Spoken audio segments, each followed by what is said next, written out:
And she started crying, and he's like, "What's wrong?" She's like, "I'm dating a Jewish man."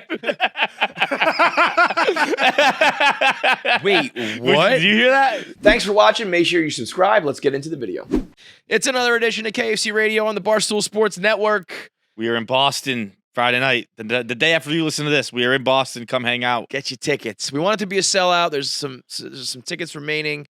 No sports that night in Boston. The Celtics are probably going to be eliminated. I was going to say, it might not be any sports, period, other than the Red Sox. But no excuse. I think we're going to the game Saturday. We'll be at Fenway Saturday. So come get drunk. We'll be hungover Saturday morning. We'll go to the 4 o'clock game, Sox, and get back at it. Let's go. And then there's also a show Sunday in Stamford, Connecticut, if you are a Connecticut boy or girl. So go get your tickets. Go to @KFC Radio on any of the social media. You'll find the links there. As well as links to send in voicemails and keep the show rolling. So any KFC Radio related business, go check out the social media links. Also, next Thursday, we're going to be shooting some stuff in Greenpoint, Brooklyn. If you want to be a part of it, there will be a form in that link tree. We need about 50 dudes. 50? 50? 50. Okay. We need a bunch of dudes. Okay, 50 dudes. Can we allude to what we're doing? Yeah.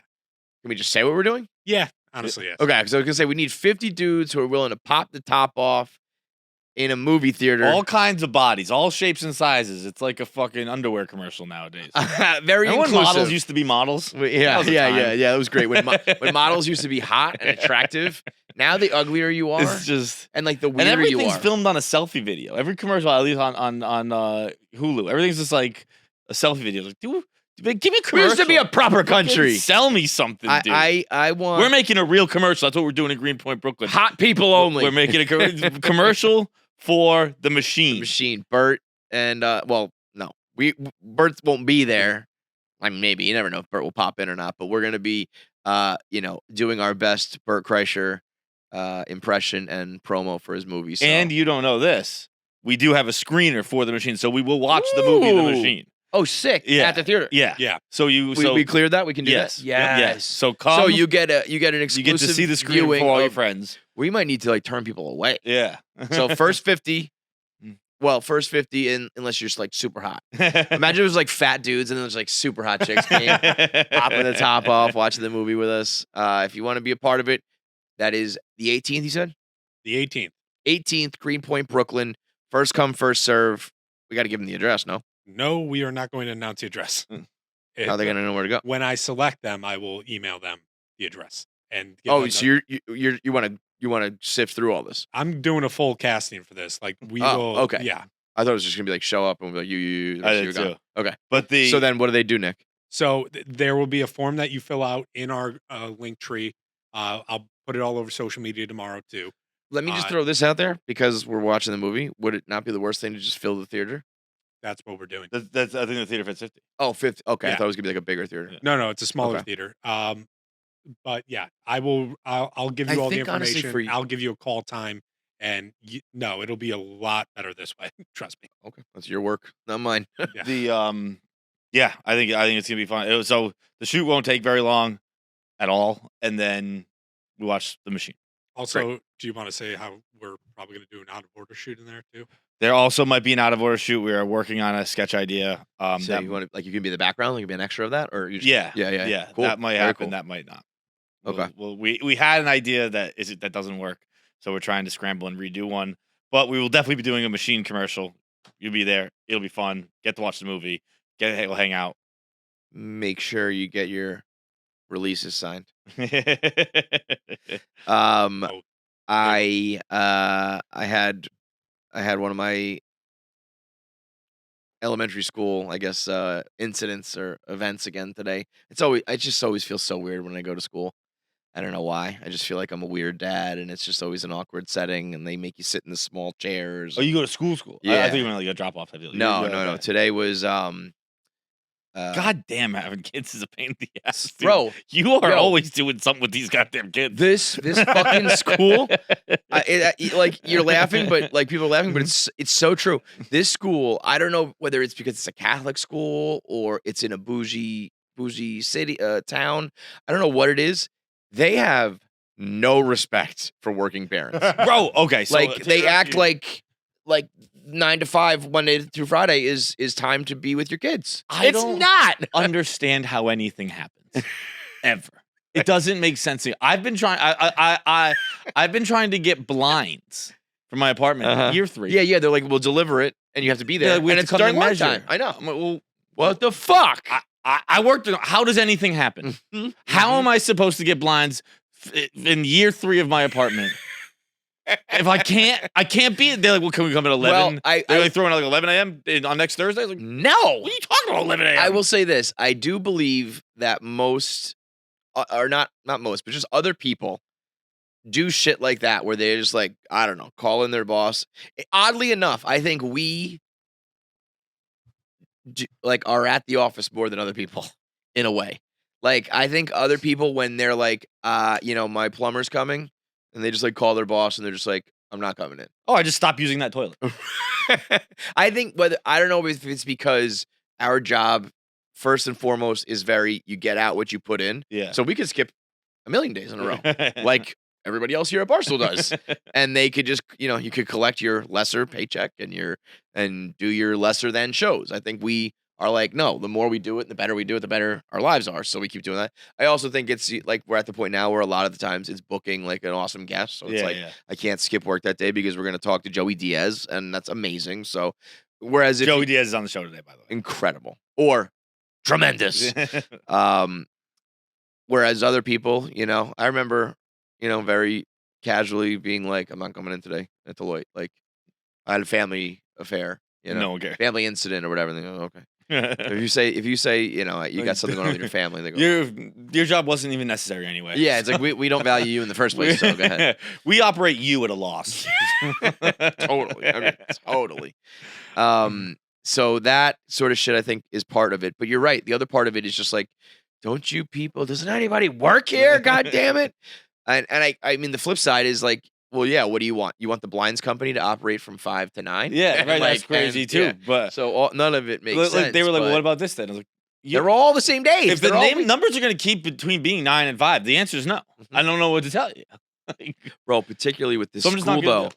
like the amount of like like a play or a presentation or a recital, and then these like pickups and drop-offs, and there's a million half days and these weird holidays and these superintendent's days and shit. I'm like, what do you expect? And we're lucky. We got a great nanny and shit. I talked to some of the other parents. They're like, I work in this hospital all the way up here, and he works downtown, and we live a couple towns over. So, like, I got to get out, drive like 30 minutes and get there in time. All these things, it's like impossible.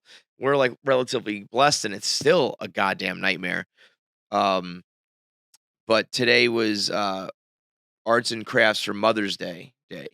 So you got to go in for that. the dads go in to help I kids see, make okay. the thing, which was also very awkward. They like, I guess because I'm at a Catholic school and I'm divorced, it's like, you heathens, But they were like, it's an event for the dads to come in. Like, what should we do for Shay? And she was like, invite her dad in. Probably her dad. She has a father. And then she was, oh, okay, I didn't know. Like, what the fuck does that mean? Dude. Right? Like, Fuck the church, man. Yo, fuck it. Yeah. I don't know. And that's not even, I don't even know if it's a church or just like a teacher being like, I think they overdo it where they're like, is this just like, yeah, there's a mom, there's a dad. Doesn't It's matter. what most of the families are. Yeah, right. We're talking nationwide. I'm in the majority. I'm the normal one here. Right. You should act like they're weird. But so I come in and they email everything, and I just don't email, So I missed it till last week for the signups, and there were 3 slots, and it said the labels were like no mess, messy, and very messy. That was like the secret or whatever. Like that was like we don't know what you're doing. I thought they were giving you options like a juice.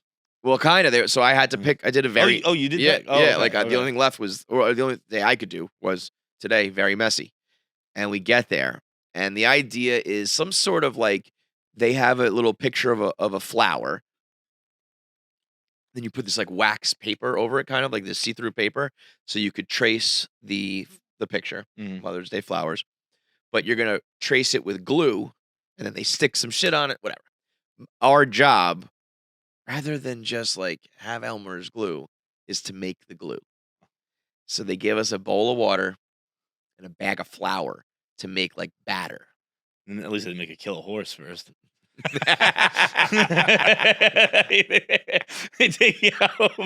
Now, what did you get hands on? So here's a hammer and a Clydesdale. No, Shay, don't let it suffer.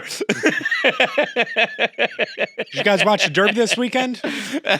This one snapped its leg. We did watch the Derby this weekend. That's pretty sad. So I got a big bowl of water and a bag of flour. So I start pouring some in and start stirring. Also, I was the first one there, so they put like everything in front of me. And as awkward as those things are, everyone's kind of standing around. I, oddly enough, am like, you would think I would just like fade to the back and be like, you guys do this and I'll just be here, you know? Yeah. In those situations, I actually am like, let me just do this and get this done. Like, let me just figure, you know? So I start pouring. Dad mode. Yeah, to be honest, yeah. Just hold the flashlight. I'll do it. Right. So I start pouring it in. Actually, first I walk in and the seat next to Shay was open. And I was like, oh, they must just like let you like sit next to your kid. So I go and I sit down in one of those Billy Madison chairs. And the little girl who does sit there like was coming back from the garbage or something. And Shay was like, that's her seat. You go back there. And I was like, all right. Awkward. So then, of course, I'm like, you can't sit with us. I'm like down like this. I'm like all the way on the ground sitting, you know? And I was like, okay, all right, let me get up for this chair here. And so it's already awkward. Yeah, you can't sit with us. And then I start pouring flour in like a little bit by a little bit, you know, because I don't want to overdo it. And admittedly, it was slow. It was very, very watery. So the guy's like, just dump the whole thing in. Okay. So I dump it in. And then I end up creating like thick batter, not glue. Because then we're supposed to put them in these little tiny glue bottles that we're then going to screw the top on. You made the glue for all the dads? Yes. Oh. Well, it was, I guess, like, I start stirring it, and the one guy was like, do you want to share the stirring duties? I was like, sure, bro. I don't give a fuck. Like, I do get, like, you know, your kid looks over at you, and you're sitting there, like, you want to all do part of it. So we start stirring it, and then they were like, you got to pour it into the little, I mean, we're talking, the bottles were this big, and the openings were like this big. And they gave us a funnel. The funnel opening was bigger than the Bro, you're like what you're describing is your nightmare, right? I know. I'm just thinking about like a guy telling me I'm not pouring the flour fast enough. I would just throw it in the air, be like, I'm starting a new life. I'm not doing any of this ever. This is crazy. And it's like the pressure of like, or is this with fucking I don't know what's called 12 dads watching over my shoulder. And then I'm stirring, and it's like. I got such anxiety about stirring a bowl of batter because I was like, I don't want to look like I'm incompetent here, you know? You know, as I'm like trying to whip it up, you know? Just to be clear, my wife usually does the mix. I want to be like, bro, the last time I was whipping up a bowl of batter like this, I was doing something entirely different. if you know, you know. You know how to do the batter? Sorry, my wife does the baking. When do we pour it on our dick?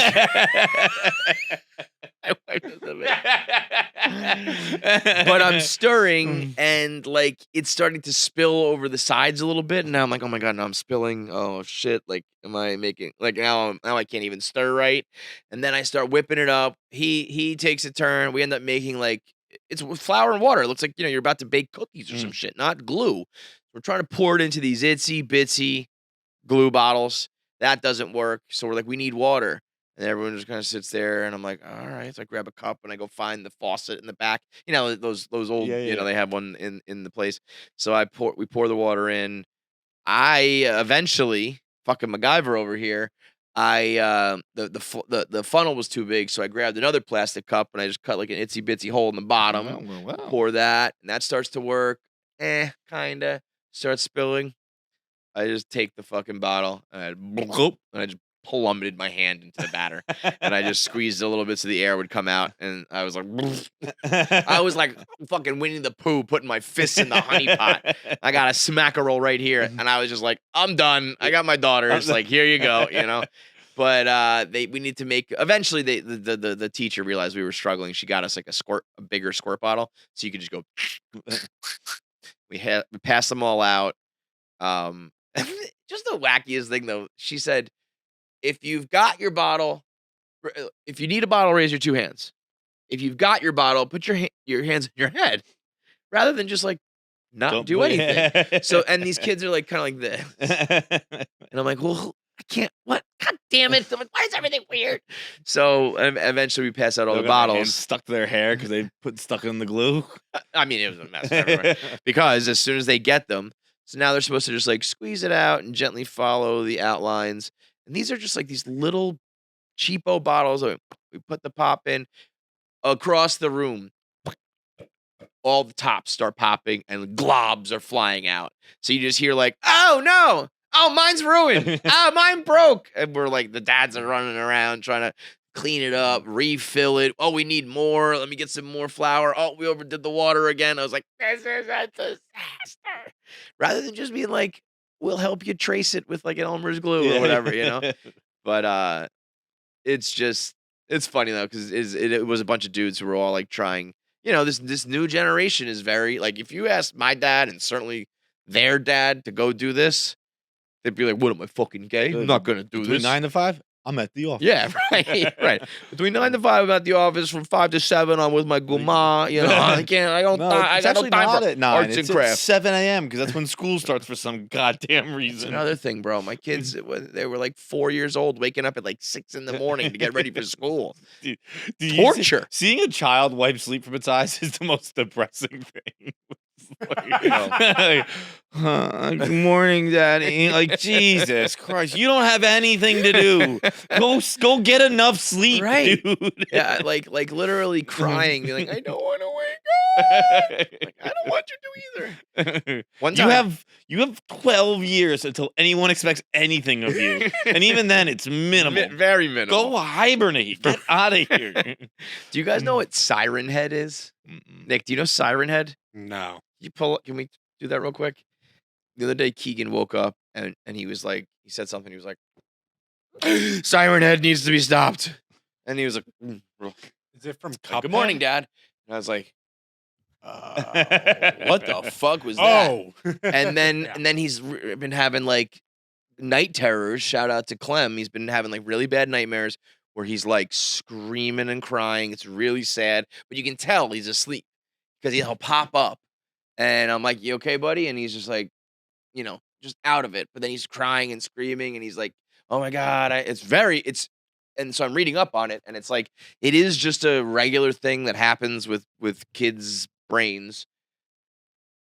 So I read that like it's night terrors are like, it can happen. It doesn't mean that your kid is like, you know, it's not bad. They're like, it actually is way worse for the parents because they freak out. And then in the morning, he's like, what's up? What's good? You know? Yeah. But then I'm like, so, okay, you're telling me this just happens like throughout their brain development or is something going on that he's having nightmares? And I see, and he's been watching Siren Head on fucking YouTube, which is a Russian horror story. What? But it's like, oh, you know, there's some good propaganda Easter eggs. that's in what I'm there. saying. I don't think it's anything like R-rated, but it's definitely too scary for a 5-year-old boy. And it's from Russia, and it's geared towards the kids. So you know there's some subliminal communist, socialist shit going on that he's gonna, you know, Keegan's gonna all of a sudden be like, you know, rooting against the Ukraine because he's watching Siren Head. I don't understand why Biden's wasting so much money. When you come down, like Keegan's reading the paper, having a glass of orange juice and some toast. Another $3 billion, huh? Another $3 billion. Okay. He's checking his phone. He's like, it was a civil case. Trump's not even being charged criminally. She couldn't even remember the date. She couldn't even remember what happened. Get out of here. What's the guy's name? Zolimov? What's the president of Ukraine? Zelensky. Zelensky. Zelensky. That guy wants to be a celebrity, huh? Maybe stop showing up at Oscars events and go fight. I don't understand how the people stay behind him. I don't. You know, they're Nazis too. You know, they're the real bad guys. We just forgot about it because of the war on Trump. Anyway, you see this thing, Siren Head? Pretty good stuff. So there's Siren Head, who clearly, very apropos name. His head is a fucking siren. Yeah. And then there's Light Head, and there's all these heads, and they're just these tall, long, creepy. It's called creepy pasta. And I don't know if that's because of these guys, like it's like long. Wait, this is still creepy pasta? Yeah. That's been around for a long time. I guess creepy pasta is kind of just like internet urban legends. Is that where correct? Slenderman came from? Kind I of. think so. Yeah. And if you read all of them, they're all fucking scary. Like they're all creepy shit. And some of them are kind of like, a little bit like fun horror stories, like fun scary stories, And then some of them are not. And But I feel like every kid does it. Like I Well, was so obsessed with that's- scary stories when I was a kid. I used to read all like the New England horror stories and do New you England ghost remember stories. Scary Stories to Tell in the Dark? That book? Spotlight. Yeah, And then there was more Scary More Stories to Tell Tales in from the the Dark. Crypt. Tales from the Crypt, Yeah. Goosebumps. Yeah. But that, like Goosebumps was perfect. It was like fun and kind of scary, gave you a chill up your But I spine. wonder if you Are You read Afraid a of the Dark? synopsis of Yeah, it would Goosebumps probably if sound- you're like, what the fuck True. is this? True. Dude, remember the match? Are You Afraid of the Dark? Yeah. Shh, and then you blow it out and they go like shh. I mean, that All was right, not going to bed tonight. Scary shit. Mhm. There was more Scaries to Tell in the Dark, or the original Scaries. There was like the Odie Dunka. Do you remember that one? No, I don't know. I don't know why I said Tales from the Crypt. I was a Goosebumps guy. Do you And know what I- I'm talking about though? The Scary Stories to Tell in the Dark was like a white book, black border, and it had a skull with a top hat, and it was just like a book that you could get at the book fair. I remember it was like the one like cool book. Yeah, I was like, it rings "Ah." a bell. I can't picture the cover. but it Pull up does a ring bell. picture of Scary Stories to Tell in the Dark and more Scary to Tell in the Dark. There was some like urban legend where the guy like he was like Odie Yonka, like almost like an Ali Oxenfree sort of thing, and then a head rolled out of the fucking fireplace. That rings a bell. Yeah, too. yeah, So, yeah. And then there was a bunch of really good ones. I think that was the first time I read about like the flashing your lights on the highway. Oh yeah. I think that was in there. Some of the true. That was what was the movie with Joshua Jackson? I think. Urban Legends. yes, Urban yeah, Legends. yeah. Where like all those things came true or Yeah. whatever, right? That fucking hottie body. Who was that? Look at the chick in it. Yeah. It was probably like Sarah Michelle Gellar. No, or it was a brunette. Jennifer Love Hewitt. No. Wouldn't it be weird if she was just Jennifer Hewitt? If you said to me right now like Jennifer Hewitt, I'd be like, who the fuck is that? Yeah. You know? It was Jared Leto, Alicia. No, it was Rebecca Gayheart. Oh yeah, she had a moment. I don't think Josh Jackson's in this. Yes, he is in this. Okay. She had a moment. Wasn't Rebecca Gayheart the girl, like the Noxema girl or something like that? I don't know who's Alicia Witt. She looks like she's the star of it. I don't recognize her. Anyway. Yeah. So all of these things did exist, have always existed. Oh, I can picture. I think the internet is a little bit, it's like crowdsourced and some weirdos are writing it. Like R.L. Stein. Back then, was you like, have to be in the Writers Guild to write something. Yeah, R.L. Stein, him and whoever, like I think that was one of those things where it was like a bunch of writers. We're like, we're writing this for fucking 11-year-olds, so like we're gonna, not gonna be too bad. Fucking Siren Head is a bunch of goddamn Russians drunk off of vodka who stab each other with screwdrivers while they fight bears and climb the top of buildings and watch dash cam crashes all day long. They're not gonna write fun little like, oh, this just gives you a chill up your spine. It's gonna be mentally abusive shit. So when you're waking up going like Siren Head's in the building, it's like, what the fuck is that? So anyway, this is all to say, I had a remember worse why. nightmare last night. By the way. yeah. Yeah. Well, what, do you remember it? Oh yeah. We had to interview Travis Kelce today. What a nightmare! It's like I have to sit there and pretend I'm interested the whole fucking time. I woke up like 3 separate times this morning, checking my I would wake up and then like to make sure it wasn't a nightmare, I checked my calendar. And I was like, all right, he's not on here. And I wake up again like an hour later.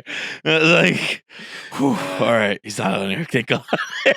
Travis, open invite to come on the show. Come on through. You know who would be a tough interview, I think, right now? Morgan Wallen. That guy doesn't give a fuck right now. Have you see that video? I saw. He was just like, a quote. doctors say I can't do it anymore. So What are you gonna do? Cancel it. Okay. Going to hang with Mincy. Yeah. I was gonna say odd timing. Beating that drum. So I can't talk loud, but be on the lookout for my new show, Wake Up with Morgan. It's live on Periscope every day, 9 a.m.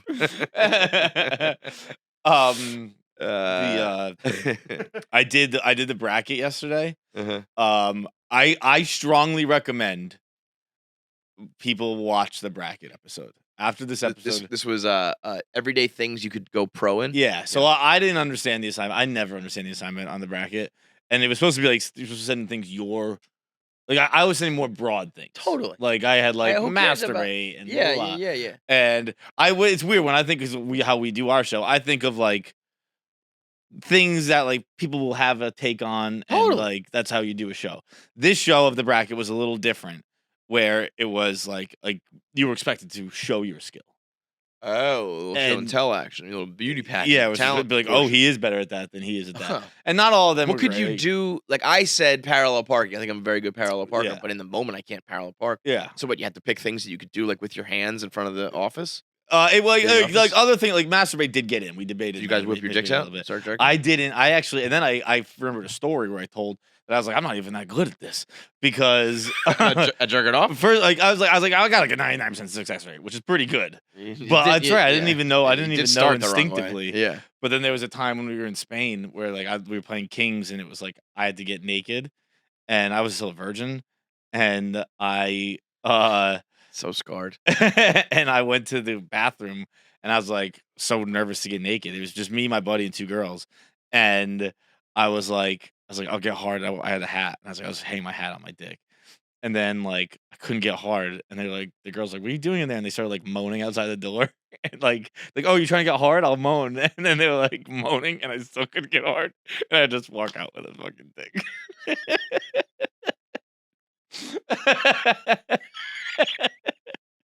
Bro. I mean, the kid had no shot. He had no shot at a normal. How old are you at this point? 15. Am I 15, walking out of a closet to a couple. It was a hotel bathroom. A hotel bathroom with a couple chicks moaning, walking out with your flaccid dick, trying to fucking. I was trying to. Hat just like, falling on come his fucking. on, man. Come on. Trying to like. Tie it in a knot. You're adjusting the Whipping a batter glue up. I was like, I'll just fucking fold it up here. Bro, no shot at being a normal kid, bro. Were they just like, you pussy? Yeah. Yeah, pretty much. But yeah. that is far from the highlight of the show.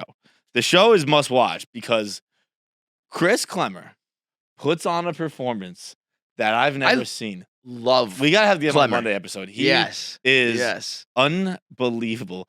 Chris Klemmer is everything Tommy Smokes wants to be. we say this. We say it on this. Oh my God. We said it. We were like Tommy was going through his skills, and we're like, Klemmer's better, dude. And Tommy just keeps going. This is the worst hour and a half of my life. This is the worst hour. Wait. So give me. I don't. What do you? I mean, I don't want to like spoil the show. Yeah, go watch it, but because it like I can't spoil it. I can tell you, and won't get because it. everything he was like, we would roll our eyes. We'd be like, what does that even mean? Like his At Klemmer. yeah. And then you would do it, and you were like, holy And we shit. were like, Give me one example. getting compact. He just like Klemmer's 6'2", and he stood in the middle of the room, arms wide. You know, he looks like Slender Man. Yeah. A siren head over here. Klemmer could have fit in that. Am I the asshole? Who's the asshole box? He just like Dude, became a ball, and he does it so like.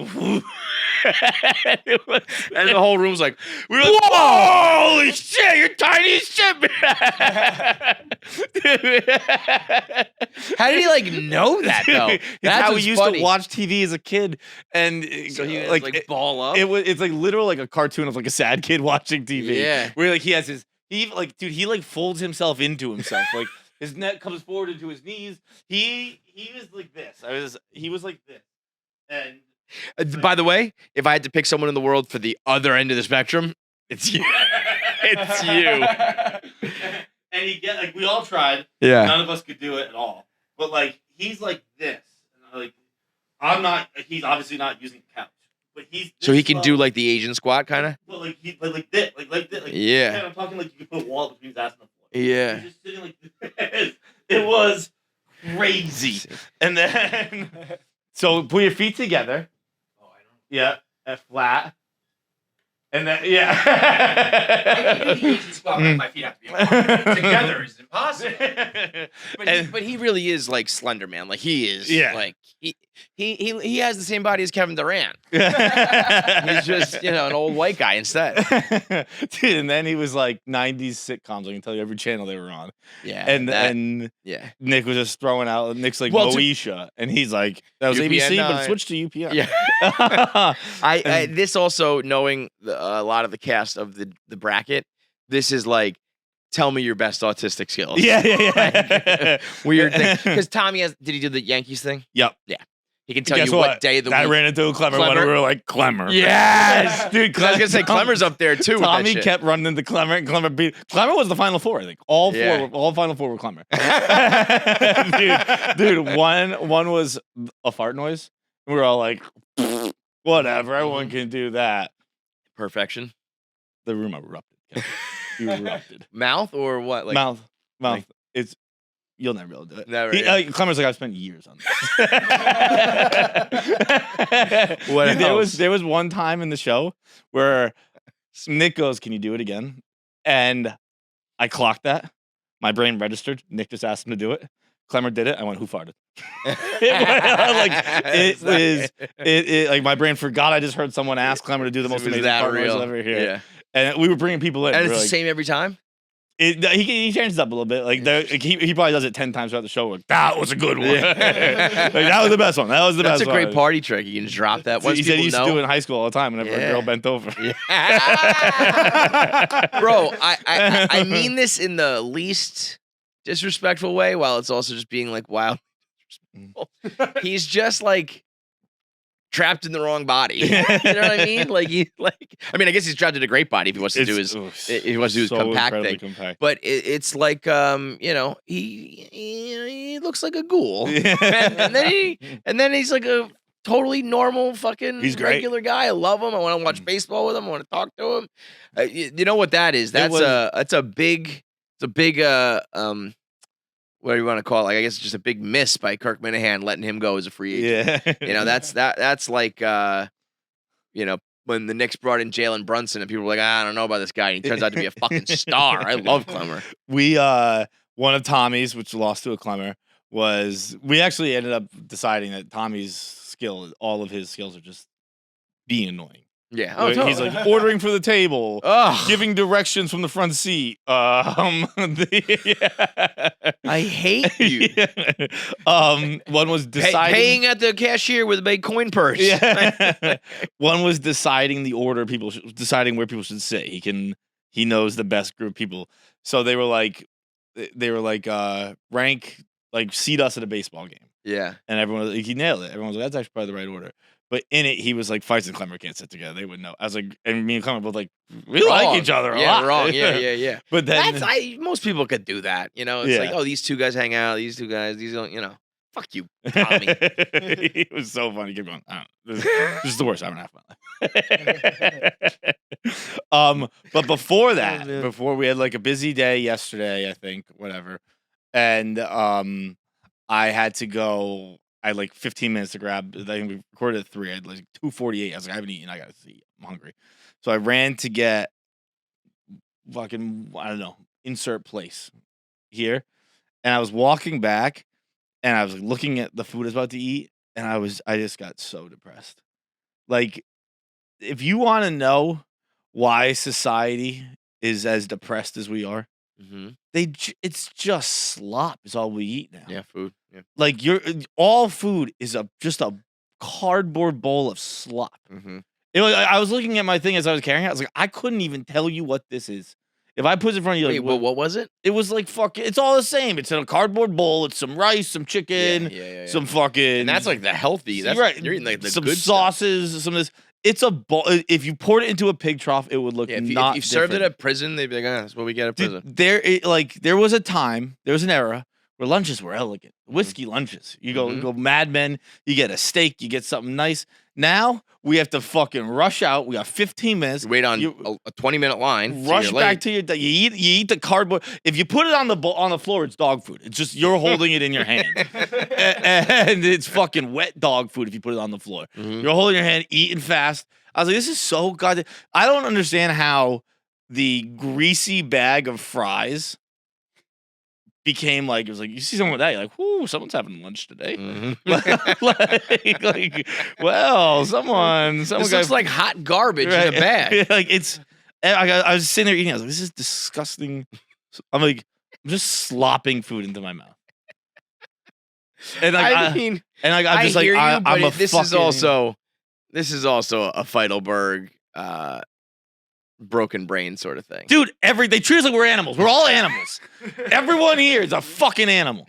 Why? Because we just like cycle in and they just like next. There you go. Yeah. Slide it down. It's just fucking slop. You two sides. You want this sauce? Medium, large, light, whatever. Light, medium. Before I tap my credit card, they should make me oink. Okay, here's a question for you. Who treats you with less respect? The lunch food industry or Netflix? Oink oink piggy. Netflix just puts out dog shit, garbage entertainment and brands it like a Netflix original, and everyone's like, "Ooh, I haven't seen something this good since like whatever the fucking what was like the first one that was like amazing." House of Cards. House of Cards. Yeah, everyone's like, "We gotta watch House of Cards." It's like this fucking thing sucks dick. This movie sucks a dick. Even the good ones, like big stars, it's like, oh, this one's got Ryan Reynolds. Oh yeah, well this sucks. I learned that to pay the stars like double their salary to do a Netflix movie. I'm sure, like double. Yeah, I'm sure they're probably because also they're not getting box office back ends and all this stuff. But and they're also like, I'm doing dog shit. This is garbage. Yeah, and 10 people are gonna watch it. Yeah, I actually read the best. Fucking Adam Sandler. The best kind of not explanation, but like thing from the writer's strike. Someone was like, writers put Netflix on the map with House of Cards. Writers put FX on the map with The Shield. Writers put AMC on the map with Mad Men. When you put executives in a room, what you get is Quibi. Yeah. And I was like, oh, that's a good point. I almost want to do like a podcast, like storyboards or something, or just something on Quibi. Quibi was like a watershed moment for my own life, my own brain, where I was just like, don't listen to anybody. Yeah. Like, just go with your gut. Because even if you're wrong, at least like you made your decision and you can like live with it. Because like Quibi was like the smartest, quote unquote, people like in the world, in the landscape of media. It was like the people who invented computers and the people who like know television and the people with the most money. And they all got together and came up with literally the biggest failure in the history of entertainment. And like I mean, it had to close its doors before like a mom and pop shop did in the pandemic. Totally. It was like, we don't have this kind of money. Didn't it cost $1 billion? I don't know the number. I'm pretty sure there's $1 billion involved. The Kardashians had a show on it. They paid like talent $1 billion. Chrissy Teigen had Chrissy Teigen's a judge. Yeah. Chrissy's Court or whatever. Yeah. The worst. They had like a 12-minute Hemsworth action movie. Yeah. It was like 12 minutes long. They had at the time the cooking show. Yeah. Where they just shoot you with a bunch of food, and then you have to eat it and decide what it is, then cook it. That's how we get lunch these days. They fucking load it into a shotgun and shoot it into your face. 350 million was left to return to shareholders out of the 1.75 billion it raised. Unreal. The shareholders thing is an interesting thing I saw about the writer's strike too, where I honestly, it might have been Snoop Dogg who said this, where it was like, you're telling the writers it doesn't make any money. You're telling the shareholders it's going to make them rich. Choose one of us who you're lying to, because it's one of us. Was he wearing blue and yellow? I read it, but I did see that video too. Yeah, where he was he went off script at some like conference and was just like, he's talking about AI and streaming and shit, and he was just like, how am I gonna get 1 billion streams and not get $1 million? Like, fuck this. It's a great point that like, I don't know how the music industry allowed it. Like, I guess there's no like music union, right? I mean, there is like, there's writers unions and shit, but I don't know if they have like the MLBPA is like one of the strongest fucking Yeah. unions in the world. They needed somebody, like Drake and Taylor should have got together and been like, They definitely have unions. It's just like, do they have any power though? Taylor was the streaming- one she flexed streaming- on Apple. You Yeah, remember that? She's like, no, yeah. my music's not going on Apple. Yeah. Pay everyone first. Right. But like, did they? Because I feel like it's still like, I did 50 billion streams this year and I got like $1,400. It's fucking crazy. Yeah. That came along so quick. They haven't been able to arbitrate like money for it. Yeah, So they got to they're figure still that shit out. fighting Everyone because should all just of it. sign 1-year deals from now on. Always, Everything changes always so and fast. forever. It's Yeah, like yeah. There's 1 no year. way, or No long LeBron term deals. with opt outs or some shit. Yeah. Like you can lock me up, but I can go if I need to. Quibi was like, it's just the definition and the epitome of A, nobody knows what they're doing. B, like smart people, just because you're smart at one thing doesn't mean like you're smart at another. Yeah. And C, like things are going so fast that it's like, okay, even if you were like you figured out like Netflix or streaming, like you're a dinosaur now. We're doing like little TikToks now. You got to be, you know what I mean? It's like it just moves so goddamn fast that there's no way anybody can learn fast enough to keep up. So everyone's just kind of doing their best estimates and best guesses. And you might as well just go with what you think. If you're if you're just some fucking moron off the street, don't. But like in our world, you guys should see John now when we go to these meetings with people from Barstool. We have meetings with people who are in positions that we've seen like 10 of them come through now. And they come in and they're like, I'm the new director of this, executive of that. I oversee this. And in 6 months, they're gone. And in the beginning, we used to listen to them because they were like, I don't know, this person's smart. And they came from this great company and they're going to like revolutionize what we do. So let's do it and get rich. And then they're dead ass wrong. And the next one is dead ass wrong. And then the next one like is trying to do what we said to do 5 years earlier. So we just are like, fuck all these people. And we go into meetings in good faith. Like, let's try to be productive here. We've been pitching this idea to try to do a high quality production of comedy the same way they do the college football and the NFL show. Shoot it correctly, have high value guests, chop it up into 1 million pieces. You can do a live stream if you want. Get a high level sponsor in and let's do it like they do it. And we had a meeting the other day. We brought that up, and then the new people sitting there had never heard of the idea before. And John goes, wait. This is the first time you're hearing that idea? And they were like, yeah. And he was like, we said this about a year ago. We pitched this a year ago, and it's the first you're hearing about it.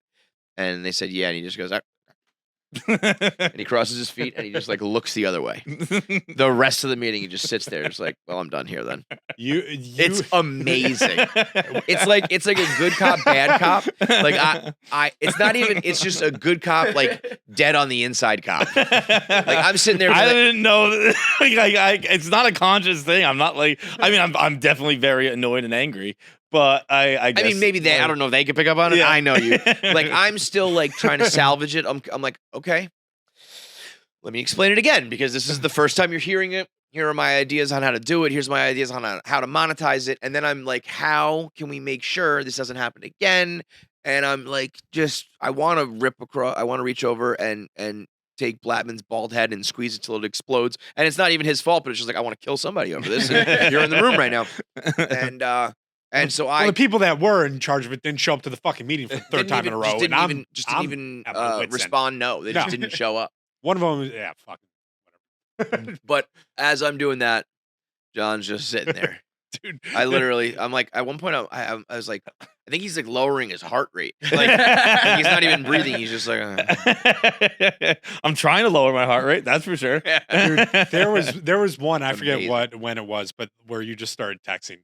You're Yeah, just like, it's like, and then we'll walk out, and he goes, no, that's gonna happen. He's like, that meeting was pointless. And he's right. I think I said that this time. Why the fuck do we come to this? Yeah. That's what he said. Well, why the fuck do we do this? And then just gone. It is admirable. But that, like we got a bunch of Quibi running around where it's just like, I got a great idea. Let's do 12-minute. They were so wrong. They're so wrong. Dude, didn't they have that? Anna Kendrick was like friends with her sex doll of her or some shit. Wait, what happened? There's a Quibi show. it was a Quibi show. It was like Anna Kendrick is friends with like a sex doll that came to life or something. I don't know. It was fucking. But it really, like I said, it was like a watershed moment for me. Not that I fancy myself some, maven, some tastemaker, knowing the fucking ahead of the curve, knows what's next.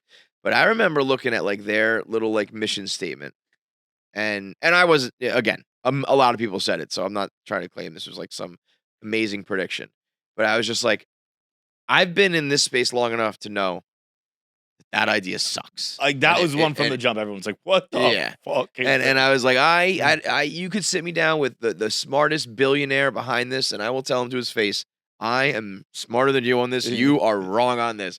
And then I think these people just dig their heels in, and they're like, no, I'm right, and they lose $1 billion. And it's not just Quibi; it's everything. So, I don't even know how we got on this, but it was like. But speaking of short form video, new Out of Order is out. Yeah, let's go.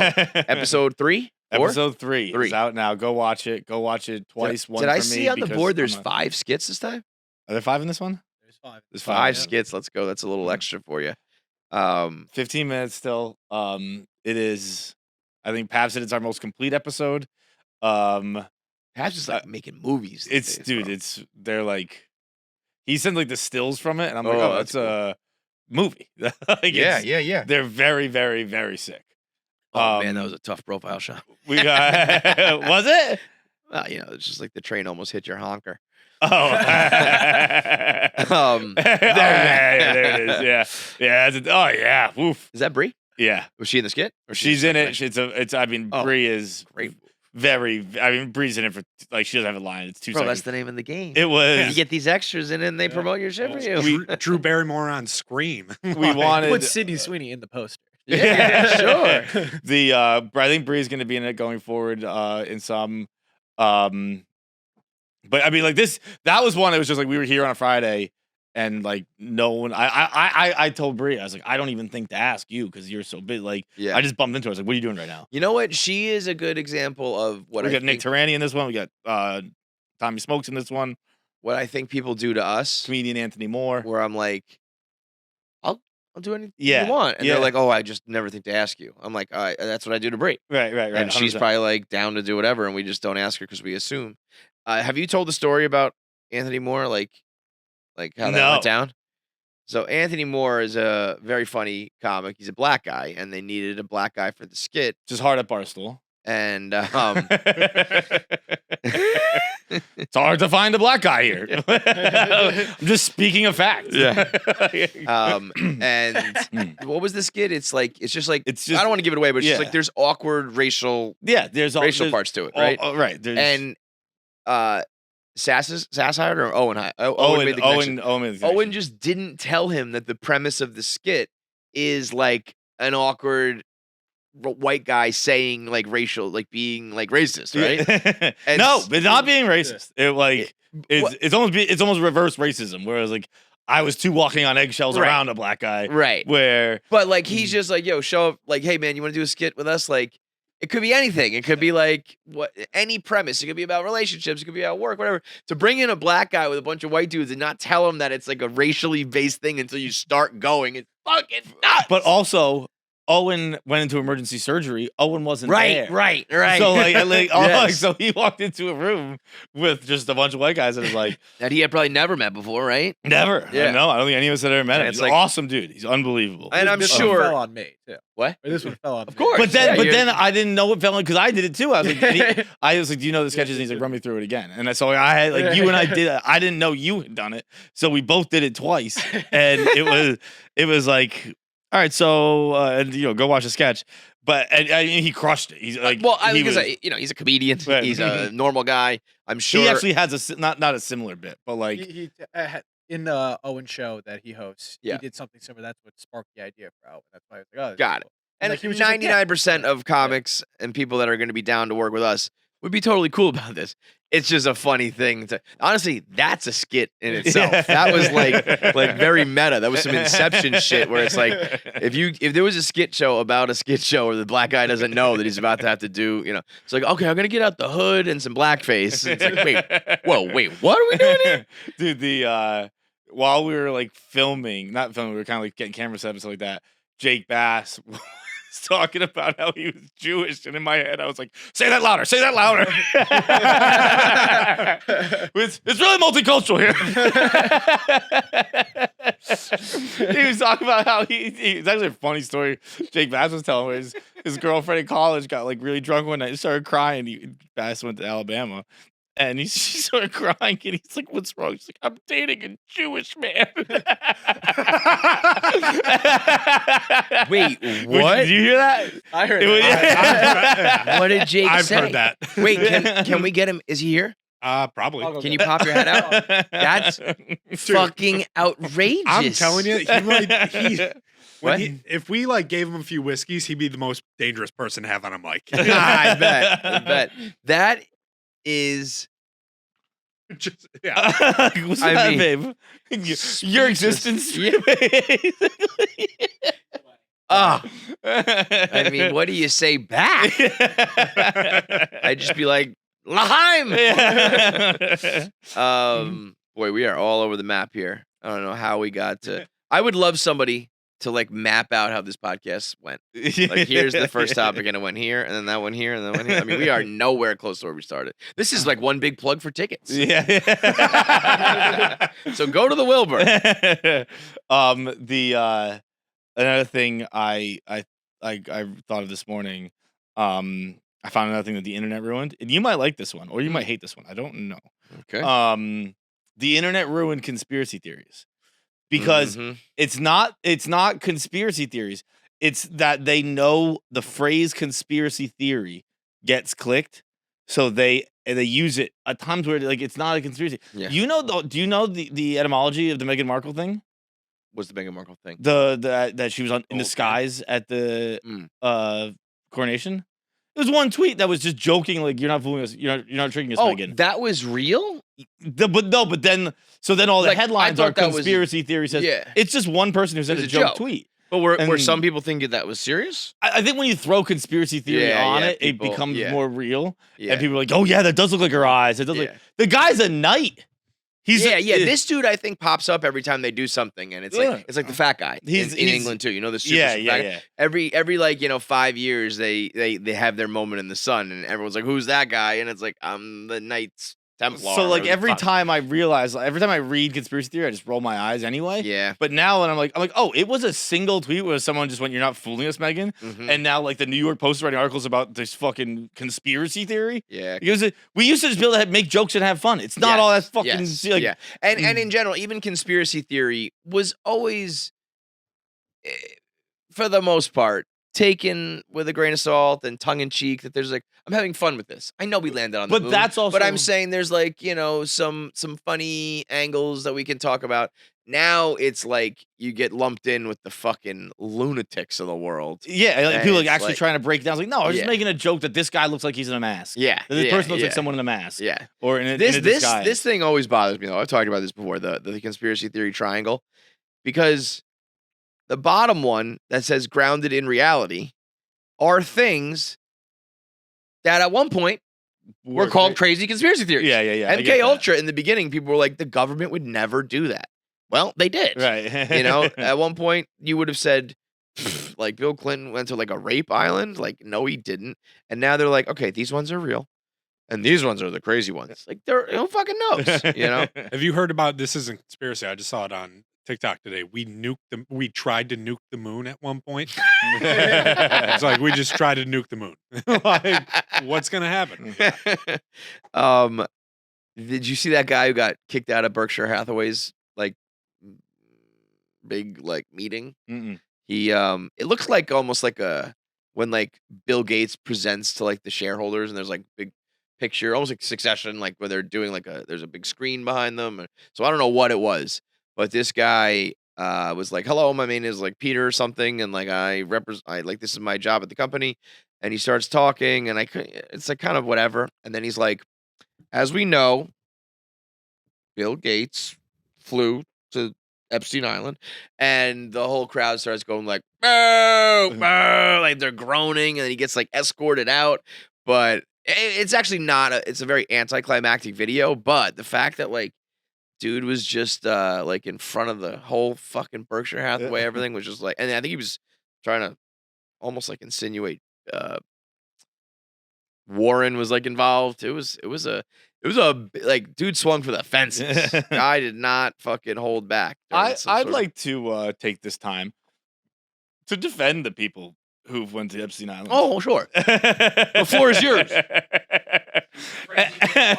Bro, Here while you do that. bro, I don't know who all my friends are fucking. You invite me to an island, I'm going.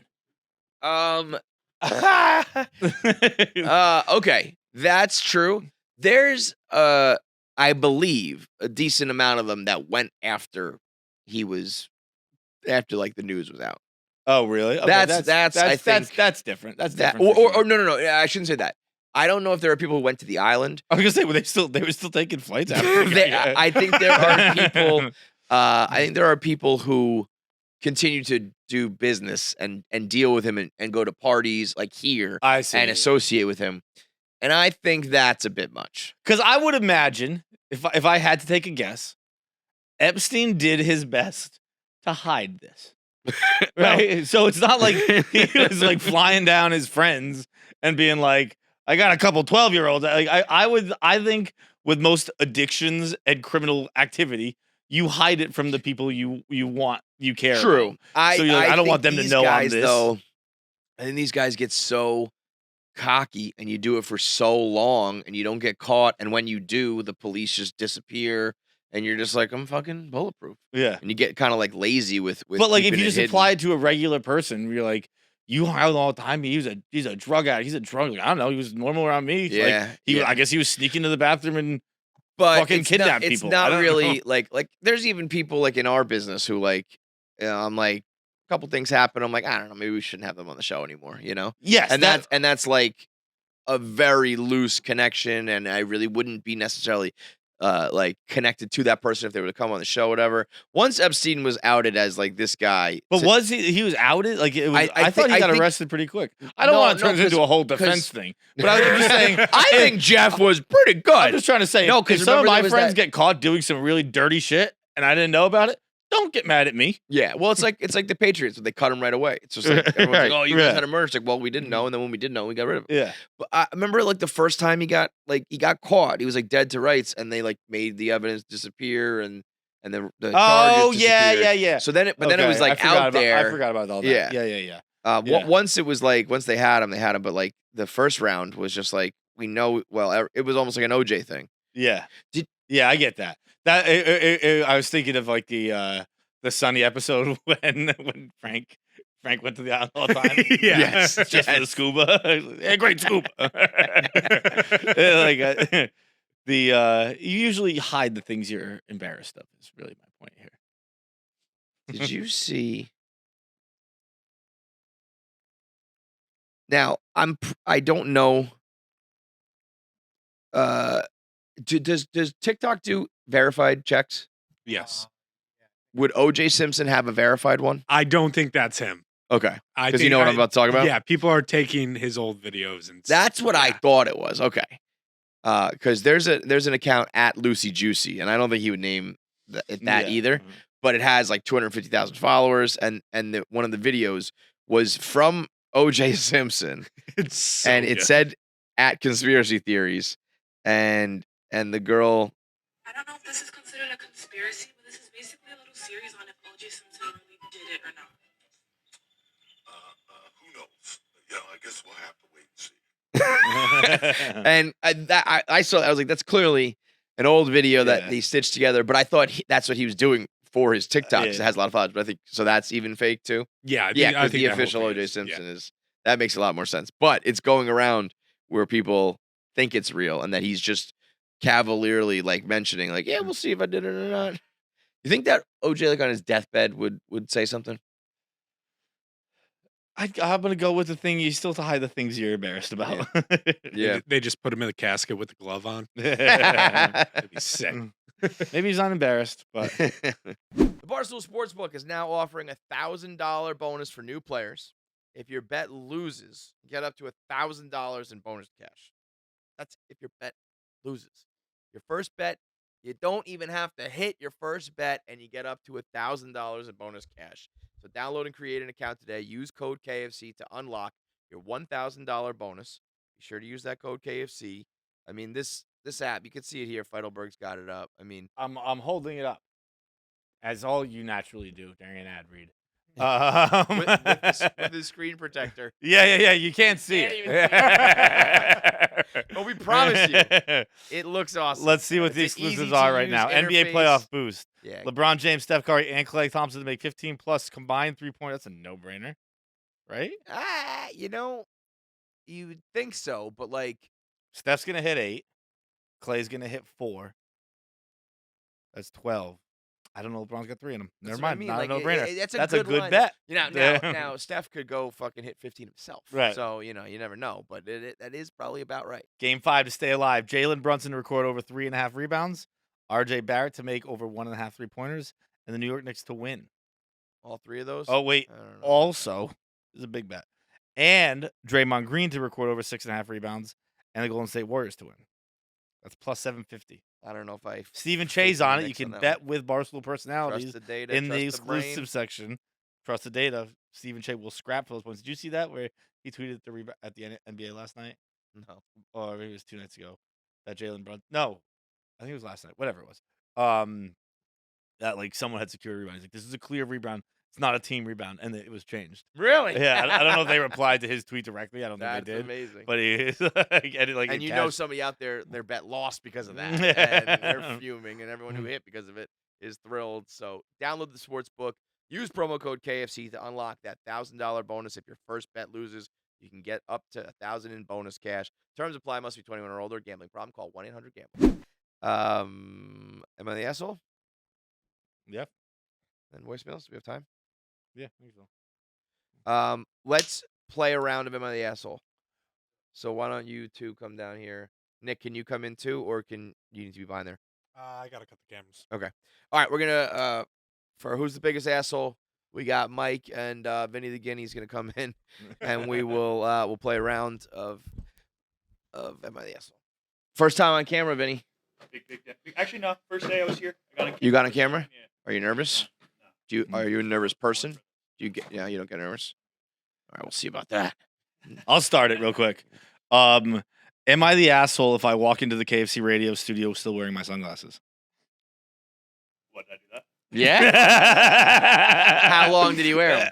He just opened the door and I was like, "You still in his sunglasses?" The sunglasses thing. You think as soon as you're in the building, you take them off? It's one of the great issues with humanity. In fact, because you feel so like you want to so badly. The comparison of how you feel versus how people look at you when you have them on. I feel like every time I get off in the elevator, I want to leave them on. I'm like, it ties the outfit together. I want this on so fucking bad, and I have to take them off.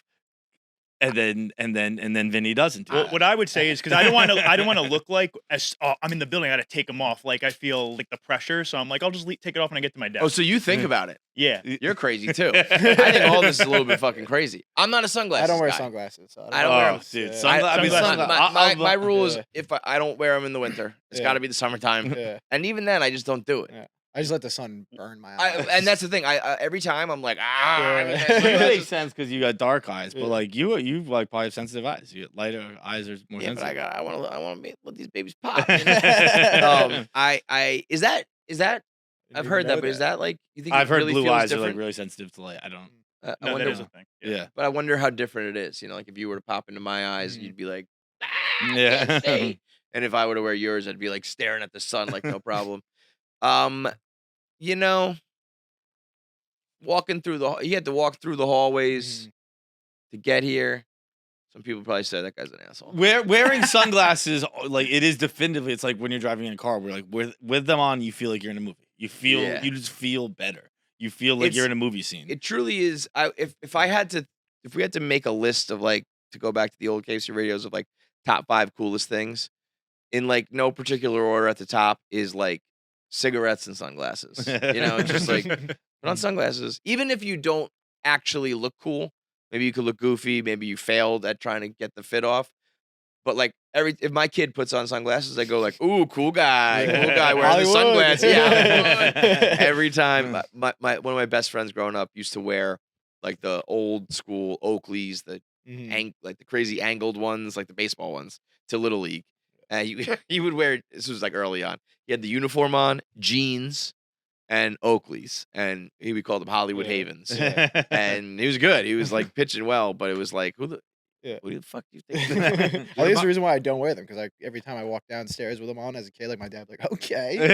yeah, right. Like, who do you think you are, pal? You just feel cool. Like when I'm in the street, I'm like, hell yes. Yeah. But then you get inside, you're like, God damn, they're gonna, because then it becomes, they're gonna think I'm trying to. I can't wearing sunglasses with anxiety is a nightmare. And inside in general, dude, I like when PFT was still like no sunglasses, no eyes out. When he be in a dark bar with sunglasses on, dude, I can't see anything as is. I was like, so like how is this for you? This is probably like, I don't know, one summer we were on the Jersey Shore or whatever. And he's like, oh, I haven't seen it at night in 5 years. Like I was telling him, I was like, I wouldn't be able to do this. I wouldn't be able to see. No fucking like way. you must like your eyes. You're probably wearing like cheap sunglasses. Like but like something without fucking polarizing or something like that. And he's like, oh no, I haven't seen it at night in fucking 5 years. We were doing a pop punk show with him, and he like during one of the songs took a pair of sunglasses off and threw them into the crowd, but he had another one. He always kept them on. And I don't know how he had two, like, and still was able to play a guitar. Like, that's crazy. Also, I want to add to this one. What about taking them off on the subway? Because I've definitely just spent. Subway is the same thing. No, so to me, Subway is like you're in the wilderness still in the subway in my mind. But it's still that debate in my head where sometimes I'm on, sometimes not. If I think about it, I take them off. Sometimes I'll leave them on. Like sometimes I'll just forget they're on. But if I think about it, I take them off every time. Helps you people watch on the subway too, though. Yeah, there was. I actually did. We didn't get to it with Will Poulter when he was here, but in that GQ 10 Things I Can't Live Without, it was his glasses, and I think they were glasses, but I believe they weren't even what do you call it with a T transition. I think they were snap, and because what does that mean? I think your snap, which would be. I mean, you can't have epilepsy with those things. Wait. I think. Can you pull up Will Poulter's? Are you literally telling me you snap your fingers? I wasn't super paying attention to the 10 things, and then like, the glasses change, and it would change. Yeah, that's pull it up because what if like how do the glasses know what the noises are? That's why again like I wasn't. I'll just change your glasses. There's no way this is true. It either was done in post. It was like as he snapped, they changed. Yeah, but again, I wasn't super paying attention. The only thing I've seen is clip on. Like, just pull up Will Poulter's 10 Things. Okay. Oh, you're not. That's not your computer. I will tell you this much. I'm willing to bet a lot that that's not real, and if it is, those are the coolest things in the world, and I will get these glasses. You can just here it is. Pabs has it.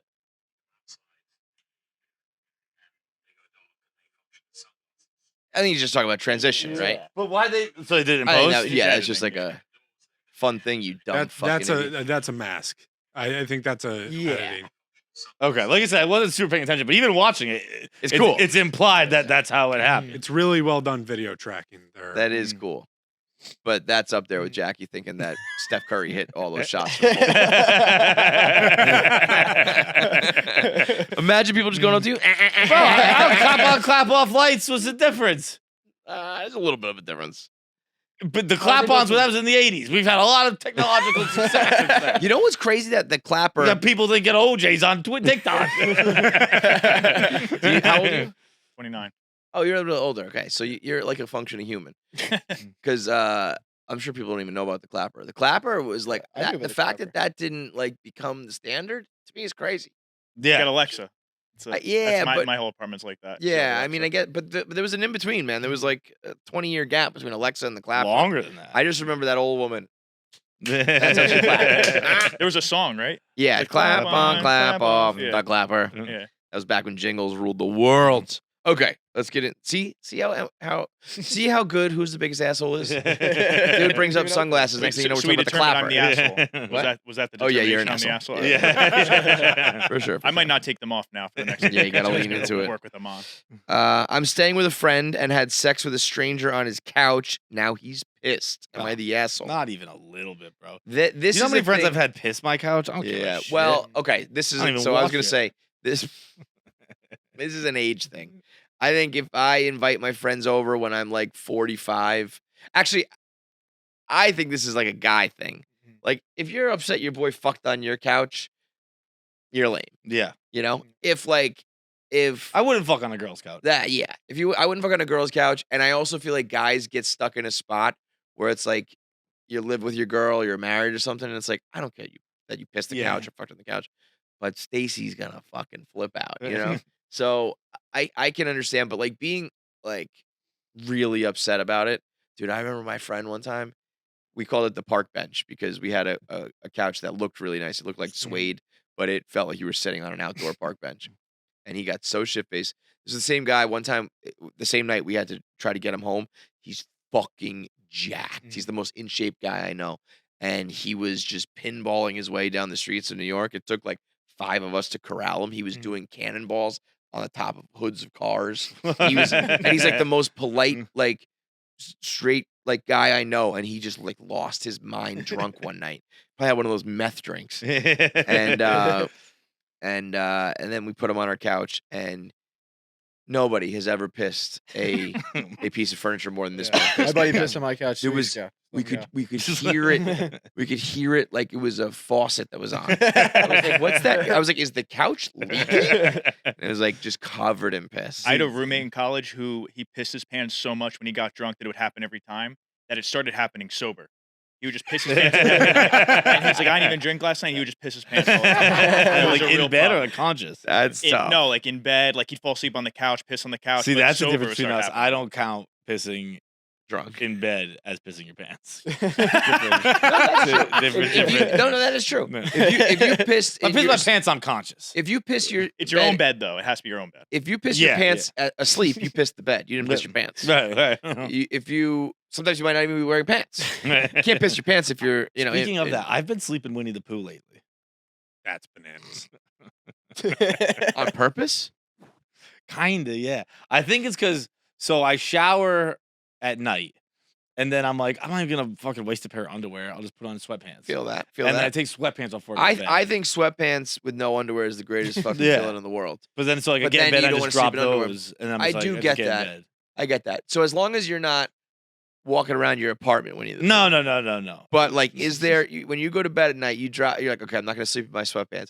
But you're like, oh, I gotta go get my glass of water real quick. I gotta run to the bathroom one more time. Oh, I'll brush my teeth. And you're, Winnie. yeah. So you're just running around. The edge of your shirt is just tickling the tip of your dick.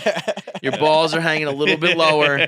I can see your like Hank Hill ass in the back there, no ass, and then you just tuck yourself in. Yeah. Oh, bother, fucking Winnie over here.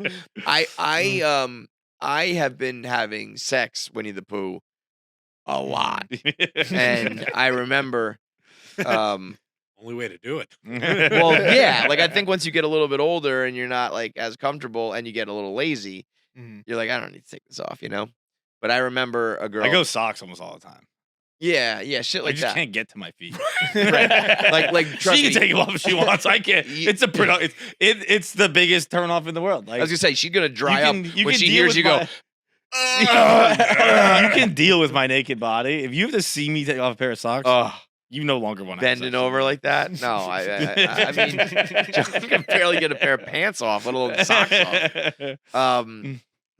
But I remember hearing like when the ick was a big thing, like a guy Winnie the Poohing will give me the biggest ick, and I was like, well, it hasn't yet. Like, we're still fucking. You want to really so. give you the ick? My shirt off. Yeah. Me totally naked, dude. Dude, my buddy. You're lucky I don't keep my pants on and put it through the zipper. My kid Ronald style. Dude, my buddy in college, I think I've told this story before. My buddy in college called me once and he's like, dude, what do you think I'm gonna do? I was like, what are you talking about? He's like, Julie told me from now on I gotta leave my shirt on during sex. I was like, that's so I was like, brutal. break up with her. That's so like she like clearly does not find you attractive. Yeah, that's bad. It was, and to be fair to her, he'd put on some weight. He's gross. Yeah. Like it hit it was like it was like freshman year. So he was like freshman. Like it was like he got fat that year. Yeah. And it was like, this isn't who I used to date. Oh, I don't want tits in my face. part of me gets that, but also it's like, I don't know, you better stay hot as shit then. You better not change at all. Flip that on you real quick, saggy tits. You know? All right. So final answer, you are the asshole. You're not the asshole. You're not the asshole, but I feel like you're I think at a certain age and certain scenarios you are if you do it. But you're only like you're like it's not even really an asshole act. It's like if you get caught, then it's a thing. I guess anything. Yeah. I mean, listen, if you like come all over my couch or something, you squirt. I remember one time, bro. I got lucky in high school, and without even modern day fucking like tutorials on Pornhub that'll teach you how to make a girl squirt. It was way before that, but I got lucky, and it happened. It wasn't like a Cytheria explosion, but it was like I was like, whoa, that And the next day, my mom was like, I think Jack's our dog. I think Jack's peed on the couch. And that was early on where I began the whole is squirt pee. Yeah. Like it did smell like the dog pissed that couch. Dude, Clem had a retweet last night where it was like one of the, just like a college type house, and it was like someone like taking video of like a college type house. Yeah, and it was the viral tweet with someone quote tweeting that going, "If you never lived on a house like this, we fundamentally, no matter your sex, we fundamentally will not understand each other." Yeah, and I was like, completely agree. Yeah, and I was thinking back to like my shore houses, my summer houses, and even my college houses too. And there was one in my apartment now. yeah, it's stages. And there was one summer we lived on Thames Street in Newport, and it was such a regular thing that people would piss the couch that like you just wake up on Tuesday morning, Wednesday morning, it didn't matter. The couch cushions were just out outside, on the porch, just drying out. and then there was one night one day, like I came home from work and I was like, who pissed it last night? and they were like, no one, dude. Stephanie's a squirter. High fiving and shit. That's great. Dude, freshman year, obviously you're in dorms, so like can't jerk off at night. So it'd almost be like a fight for the couch. Like, I'm sleeping on the couch. You just know whoever was out there. Wait, what was your living scenario? You had like a suite? So, It was a suite. fight. Dibs, shotgun. I get to jerk off couch tonight. So it's like 2 rooms, but the rooms, like the beds are basically as close touching as each other. So like I'm not jerking off right next to him. Sometimes it happened, but wait for him to sleep, throw a pillow at him, see if he's still awake. Right. Then he's like, but if you got the couch volume on 100. Did you guys have a set head spot? I guess it didn't really matter because you're always going to end up your middle's always going to be the middle cushion. But like sometimes like you've had a time or two where you're like almost like you hear it was you like what is it in Black Hawk Down? You're like no pops no snaps. Was it no hisses are far away, snaps are close. And you're like, whoa. Like there are times that happens where you're like, where the fuck did that come from? Where was that on Friday night?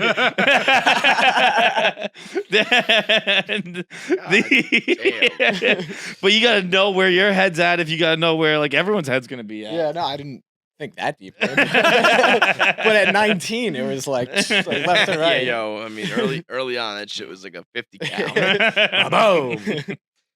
I told a guy that his penis was a grower, and he stopped texting me back. I've been called a grower, and it makes you go, wait a second. Yeah, and I think inherently it's meant to be kind, meant to be a compliment. It's just a backhanded one, and you just start to think to yourself. It's just any commenting on a body where you're like, I know, I see it. But here's the thing. Unless you are, if you are a grower and you're just honest with yourself, then it's a compliment.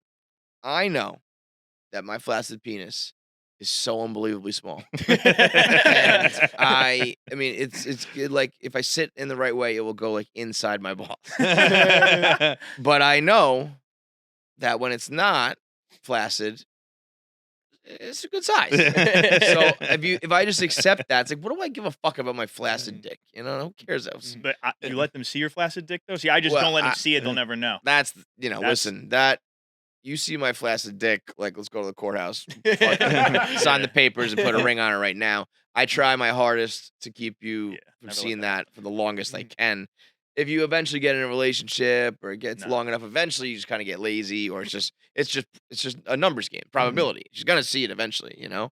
I had a time once when I was like in high school, I hung out with older kids, and so like, I was probably like 15, 14, and I was like out on my buddy's boat, and I was with like 18-year-olds, and they were drinking and stuff like that, and my buddy and his girlfriend were cracking up at like the back of the boat, and I was like, what are you guys laughing at? And he's like, he had his towel open. He's laughing out because we had like gone swimming, and he's like, so small. He's like, she's laughing at how small my dick is. And I was like, it's like what I'd give for that kind of confidence. Yo, that relationship,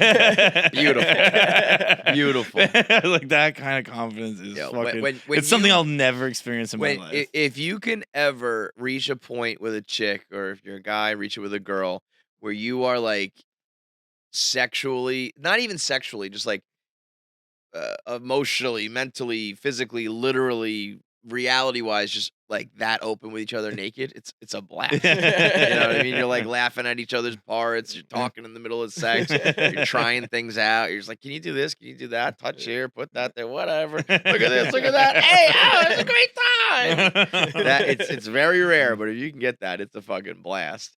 I mean, if you know, I'd rather know. It's like, okay, I know my small dick is small.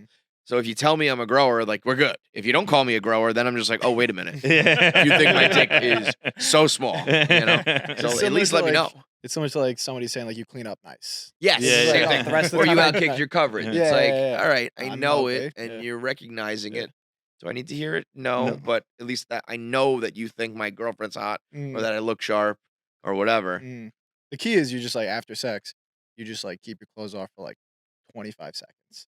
Or if, Like, well, if and you're then John, you you have, like- pull you have, your like, a- shirt just a little bit lower. You just never let it see, never let her see it fully stripped. All the way back. And then Yeah. that's all you need to know. Yeah. That's all you're ever. Right, you got to be careful. Like sometimes after you're done, you're lazy and you're laying there and you think you're probably like looking good, and you look down, you're like, Dude, after Shrimp cocktail. sex is it's a deterrent to sex. yeah. Like, For everybody, too, though, bro. But like I've had girls be like, "Why are you putting your clothes back on?" I'm like, "I'm embarrassed of my body." So I'm thinking clearly, and now I realize it's ridiculous Like, to be naked in he's front of another talking about- person. You ever see like you just like we kind of thought it was a live show where it's like I one time finished having sex and it was like doggy style, but like kind of laying down kind of deal. Uh-huh. And I looked over the mirror and like it's just my gut was perfectly in her lower back. And it fit like a puzzle piece. Like a yin yang. I was just like, I'm gonna go put a shirt on now. This just ruined any good endorphins. That reminds me. It's like when Big Pun used to say, "Lift the belly to put it in her mouth." like you lift the belly, you just drop it on her back. Poor girl's like, ugh. Back is arched and not in a sexy way. She's carrying the load while she's taking back shots. Her back's basically a fucking wheelbarrow. Have you ever done the wheelbarrow position? Yeah. Imagine if you did this. You lift her up, your belly's in her back, you just run around. Can't carry this whole load on my own. I've been told that before because, like, as I've gotten older and started putting on more weight, I've been told like the day that it affects how you can fuck is the day it's a problem. If you're starting to get like so fat and out of shape that you're like you can't go on top or you can't, your cardio's too low, then you got a problem. Otherwise, whatever. Which is so nice because a lot of chicks really are that way, and for guys that ain't the same level.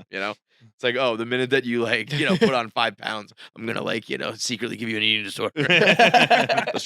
All right, voicemails today are brought to you by No, they're fucker. Voicemails today are brought to you by nobody. Brought to you by the people, just you guys. I have another one for y'all. It's not as Another fun it's fact? still pretty bleak. What am I saying? fact, I'm from girl. Florida, so I'm a little bit weird, and I also know weird stuff. And this is a manatee fact. God love those big chubby bastards. One of the reasons why you can't touch or molest the manatees is because if you touch a female manatee, especially one who's recently done nursing, under her fin, where she nurses from, she'll assume that you are a calf needing to be fed. And she'll take you under her fin, like she would a calf, and hold you in real tight because those suckers are strong, like country strong, fat kid strong. Take you under the water and then not let you go, where you will meet your demise in a sea of maternal manatee love. Manatees will kill you. You've talked, but I've swam with manatees and pet them before, and if I had touched a postpartum you didn't manatee, finger I would've anyone. been fucking First of all, she's manatees- my new second favorite caller. next to Carl or whatever. What's his name? Glenn. Glenn's up next. We got one fat girl and Glenn on the show the same day. Let's Dude, go. I like when first of all, that was excellently delivered. She had a little just like country strong, fat kid strong. I was like, hell yeah, I know exactly what you're talking about. Mhm. That's a perfect way to describe a manatee. Mhm. I would have gone with a different strength, typical one, but that's okay. But it's another fun fact: manatees will drown you, much like dolphins will rape you. Yeah. But only animal that also rapes. Are manatees? Because I thought she was gonna say this. No, I don't think it's manatees. What animal's suicidal? That manatees like. I feel like I read once that manatees might swim into fins on purpose. It's funny. There is something. I think they just get massacred. That's true. Yeah, They do that. You and- see plenty of manatees with like chunks missing from them. Because they just like are in those shallow waters and the Everglades or whatever, but I think it's just that they get absolutely worked. That there's like an urban legend or something. Is that what it is? But it's Okay. funny. As soon as manatees came up, I was like, "There's something about them getting chopped up." Yeah. And maybe it's just that there's a lot of that happens. But I've seen them in the I've seen like the signs and like yeah, man. like no almost like no kids motors in the crossing. It's water like, yeah. I forget what they're not fucking docks, but you know what I mean, fucking piers, not piers either, whatever. But the I thought that there's some animal that I think is sometimes like I'm gonna swim into that fast fan real quick. I've had enough here. See ya. Hit me with Glenn.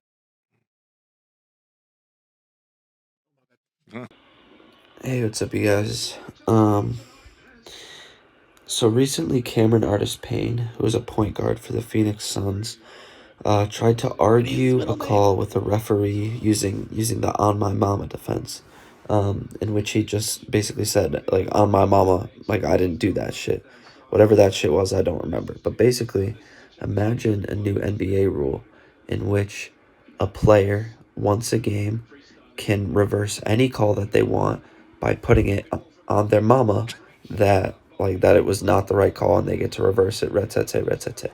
But after the game, if it turns out that the call was initially correct and their "on my mama" was invalid, somebody on the other team gets to bang his mom. And if not, she dies. She gets fucking killed or banged. Oh, or it's one or the killed other. or banged. How about that? Glenn's shooting 1,000. baby. Batting 1,000. I like the idea of like it's one challenge a game that brutal honesty. Like if you really truly like you didn't touch me or like whatever it may be. But yeah, there's got to be harsh penalties if you're lying about it. LeBron fucks your mom after the game. Hey. Yeah. Or Jokic. Brothers are. Who's the last guy in the NBA you want to fuck your mom or your girlfriend? Jokic is up there. Jokic would be a sloppy fuck. It's just also Eastern Europeans. I was gonna say Bobin's still in the league. That Yeah, gangly Bobin. fuck. The I do not want Donis Haslam fucking my wife. My mom. yeah. I was gonna say anybody white. Dude, I know I was thinking last night watching. Dude, something that happened the other day. Someone's like, a person, and they're like, "Is he hot?" They're like, well, he's black, and he's like, "So yes." Like, what kind of answer is that? I was gonna say that's a bizarre disclaimer. Is he hot? Well, she's a Well, black he's guy. black. Like, so yes. Okay, phrases. But the I was thinking last night watching the Celtics that first of all, I love that rule. Glenn. Just want to clarify that. We obviously are it is, but it is a dangerous thing because there are times where you're like, I didn't hit him, but you actually did. Yeah. Well, that's why you got it. Like, you're not You lying. say on my mama So with you the almost- ramifications. You almost need. I think there should be 2 levels. There should be like, because here's the thing: Game 7 of the World Series, I'll lie about my mom, and she can get fucked. if it brought the Mets a World Series somehow, my mom would probably fuck them. Yeah, he said once a game. That's too often. Maybe once a year you get not my mama. It's fuck or death. Yeah. Okay. And you get to pick, or is it a coin flip? I would say you could choose. And Okay, I would. I'm not. No, because like yes, nobody. You don't want your mom to bang anybody in the NBA and shit. You're not picking death. Yeah. So if we're gonna involve death, it's almost got to be a coin. It's got to be of a some coin sort. Yeah. Because in that case, I'm not risking. No, my it's like mom's. mom's not fucking Delonte West shooter. Yeah, like come on, you can say that, but you're not gonna kill your mother. So I'm not gonna lie if it involves risking my mom's life. I will lie if it involves risking my mom's. You know what? I'm not gonna say it out of respect for. Yeah, her, as a kid, but- I lied about risking my mom's life all the time. All the time. I Turns out it's not true. She's fine still. But I swore on my mama's life. all the time. So, Bro, I never did homework once. Every time I swear on my mom, I lost it. the stakes in sports are so high. Like if you could sway a championship game, you would, I wouldn't risk her life. Some dirtbags might, and a lot of people would risk them having sex. Yeah. So it needs to almost be like, because then you would just lie and be like, no, I'm my mama. That, my toe was behind the line. It's a 3-pointer, whatever, whatever you're saying. And then, you just like, sorry, mom, you got to fuck that guy. So you got to have penalty of death. And then you'll be like, I'm really, really pretty sure that I was safe. But am I risking mom's life safe? Yeah. Yeah. Because like, who knows what the angle might show, but I guess not. No, it's not. In the moment, it just happens, and then after the fact, we look at evidence and video and all that shit. Yeah, because like you never know. So you don't know. And You don't you're know like, oh shit, I did. Like, how can we physically absolutely prove it? Dude, another thing I used to do as a kid was I would refuse to take that was the toughest thing ever. I would not take my base if I got borderline hit by a pitch. I would be like, it didn't hit me. And then I'll be like, go to Yes, first it base. did. And I'm like, No, I want to hit. It's like, bro, I'm hitting the gap. Don't worry about it. Like, you're just giving me first base. I'm gonna take 2. Thank you very much. That's a great. If like Manny Ramirez said that, that's a great line. If you say that, it's like shut. Bro, I hit like 600, dude. Yeah, I mean, when you're good in little league, it's like. Oh no, that was high school. Yeah, your boy hit 598. Whatever. 598 in high school. Damn. What was your OPS? I don't know. Were you slugging? 0 home runs. No, Dude, I was a gapper, bro. I hit gaps. It might have been 578. I might be misrepresenting. Hitting true over the fence home runs at like an older age I've never hit a home run in my life. No, yeah, like never. I was really good. I'd never hit a home run. I hit home runs that were like, we played in parks and fields that like didn't have fences and shit, and you know what I mean? Like, yeah. And then when I got to like an age where you did, I just wasn't good enough. But like early on, I would hit a gapper that just like rolls down a hill or something like that, and I would like run around the bases. I hit inside the park home runs. I've never had at least like at a level that matters. You know what? I hit a home run in intramural softball in college. Like parked one at Fordham, like into the bleachers, and I was like, "That was awesome!" Like, if only I'd done that as a kid, I'd be a different person right now. It honestly was, yeah. Seriously, seriously though, if you hit home runs as a kid, your life is different than a kid who doesn't. It was honestly like the last thing I did. It was like very early freshman year. Signed up for an intramural team while like the weather was still nice. Parked one.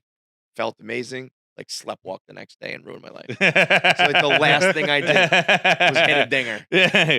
God had already written your script. He's like, tomorrow's gonna suck. We'll We'll give him one. We'll give him more. an attaboy today. Or maybe it was like no, like maybe I had one home run in me, and the day like after I do that, it activates. Yeah, you know? yeah. So maybe it would have happened, as an old man if I saved it till then. But I never like. I was good at baseball as a little kid, but then older was never good enough. And we're talking about slow pitch softball, so it's not like I did anything special. But I joined the team being like, I'll just get some base hits, I'll play the field, whatever. I never thought about like bombing them, and I just like it like just scraped over the wall too. So at first I just thought it was like a pop up, so I didn't even get to like home run trot it or pimping because I was like, that's a fly ball. But guy softball influence people suck; they're not gonna catch the ball. So I was running. But then I got to second by the time I was like, wait, it's over the fence? I can stop It's on the running. bleachers? I hit a run. Holy shit. There's something about that feeling. You know what I was thinking about baseball the other day? Why baseball's so boring, but at any given moment there can be a home run. And if you think about how teams average like 4 or 5 runs a game, at any given moment, you can score 25% of your like average team's runs. Yeah. The day. So like imagine if Stakes are there high. was like a 30-point shot in basketball. Like at any moment, like you cross half court, if I shoot from here, I might score 30 on one shot. Every possession would matter, Right now you watch basketball and it's like, when people say all you got to do is watch the last 2 minutes, and it's like that's stupid, but it's kind of true. Yeah. Because the first 46 minutes of back and forth, like these don't necessarily decide the game. If there was a 30-point shot, everybody'd be like, holy shit, holy shit, holy shit. Yeah. There's nothing else like that, right? I guess hockey is similar, and that's why it feels tense all the time, because one goal can mean, so much. It's a good point. I've been watching a lot of basketball lately because I don't have I'm just in like one of those moods where I don't really feel like starting something new right now. Yeah. And so I'm kind of just like putting on the TV on and just playing on my phone. Yep. And I hate those, by the way. Yeah. I don't like those. Like, it feels like when I go to bed, I'm like, I wasted my night. I didn't like watch a good show. Yeah. I didn't like 100%. The Mets right now are like delegated to my phone or like a second TV type thing. And I'm like, I don't like, I'm like, that was a hours of work that I did like off of work, and I didn't do anything with it. Yeah. But anyway. But basketball is a great thing to have on for that, because it's like it's a moment of excitement, and then it's a very highlight driven sport. Yeah. It's like you might see some handles and a three or a big dunk, but those like don't matter in the moment until the very end. Right. Whereas a home run is like right away, that matters. It could be the first inning, it could be the ninth inning, any given pitch. It might be a huge chunk of your runs, and then especially if you're talking about like a 2-run, 3-run, or grand slam, then you're talking about 100-point shot. Right. It's like we probably only average like 5 runs a game as a team. That's probably good teams, like the best teams average like 5, right? So if you think in one swing you could do 4 runs, that would be like if you could hit 100-point shot in basketball. That's fucking sick. But what I was thinking about while I watched basketball last night, and I think if you extrapolate it, it's probably goes across all teams. But just the Celtics, I pay attention to the most. It's crazy how like every team, like Peyton Pritchard got in the game last night, and people going nuts like playoff Peyton, and it's so bizarre that like white dudes are just treated like the manager. Like they're just like little like they're little mascots. Like it's like oh, we're like so excited. Scalabrine, Brian Peyton Pritchard. Like everyone, let him get a point. Let him get a point. And obviously it's changed. There's like these European white guys are some of the best fucking players in the league.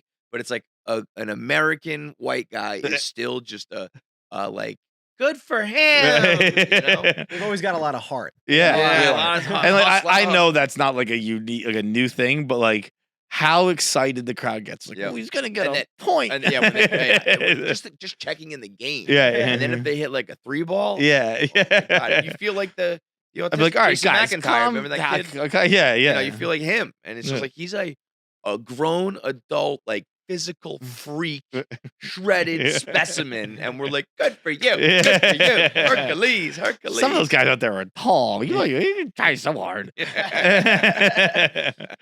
I want to try to get Jason Williams, White Chocolate, on the show. He went on that MMA dude's podcast, and he seemed like he was a good conversation.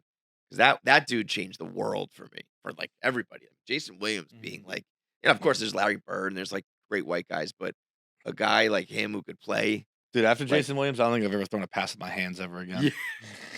You on it? Boom, boom, elbows, knees. Yeah, man. I'm sure. Here you go. I saw a TikTok making fun of like old school baggy shorts and clothing and shit. It's like, we used to wear such big shirts, you could bounce the ball into it and hit it around and pass it to somebody. But yeah, that guy, like, that changed the fucking world for white boys everywhere. One more voicemail? One more. Do it.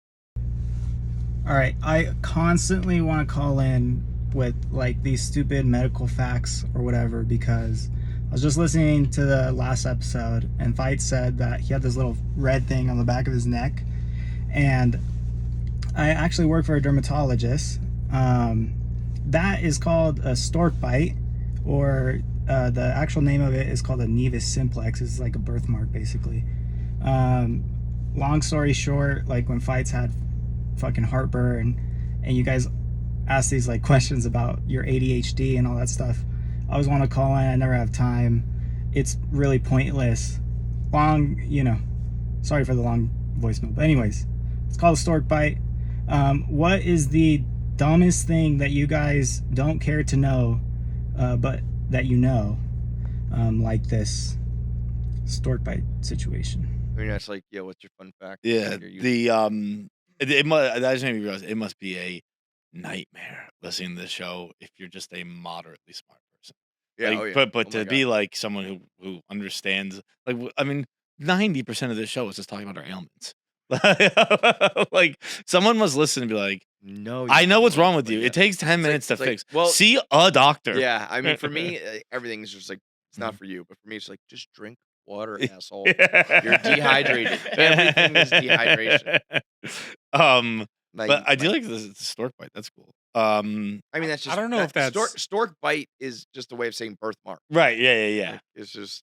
I was gonna say, I think we were talking about, didn't you have like massive acne on your neck or something? Or no, I had a pimple on my neck when I had long hair. But this is I have like a red. It's not a scar. It's a birthmark. I have a red we call it the Feitelberg triangle, but it's apparently called the stork bite. Feitelberg tornado. It's hard to be like, what's the dumbest thing you know? Yeah, I mean, it's what we do to our guests every time now. Actually, we should almost prep them. Like, they're gonna ask. I think we should ask. We should tell them, like, your publicist, like, hey, if you can come up with a fun fact. I think it's a pretty simple. And you can thing. just fucking Google it. Yeah, right. Move on back, because it is like, we should know the first like 10 fun facts on Google. We should figure out what the first like 10. Yeah, if you Google fun facts. Yeah. It's something stupid, but like, because someone will give you like whether you get it from someone else or whatever. Like, it's still, we probably didn't know it. The most useless thing I know. Well, I talk about it all the time, and it's not like I know it and other people don't. But I think most people don't remember it. Is the 4 gallons in the 5-gallon jug? Yeah, I can tell you how to do that. You tell me that every time goes in one ear. There's 2 different ways. I can tell you both ways. I gotta get my brain rolling, and then it'll click, and I'll be able to tell you it. And that, unless there's a terrorist who one day, hits me with a cell phone and tells me there's a bomb going off, unless I do it, that's gonna be the most useless thing I ever do. Mine, I obviously know nothing. I have no knowledge. You know what popped into my head? Phillips head versus flathead screwdriver. Just that you know it. That's pretty useful. It's exceptionally useful. Yeah, like the most useful thing in carpentry is knowing the difference between the two. When you what's a useless fact you know? Well, it's useless because you don't put it into use. What popped into my head was screwdrivers. You earned the right to win. What goes on in that brain, I think there's just circus music playing at all times. Just like, if you can hop in there, it's just. So that could never mean anything. Screwdriver. I can't believe that's what the first thing came out. You guys know what a screwdriver is? Yeah. Don't worry, it's never going to come up again ever in your life. But this is a screwdriver. Exceptionally stupid. Dude, my answer was nothing, and my actual answer was worse.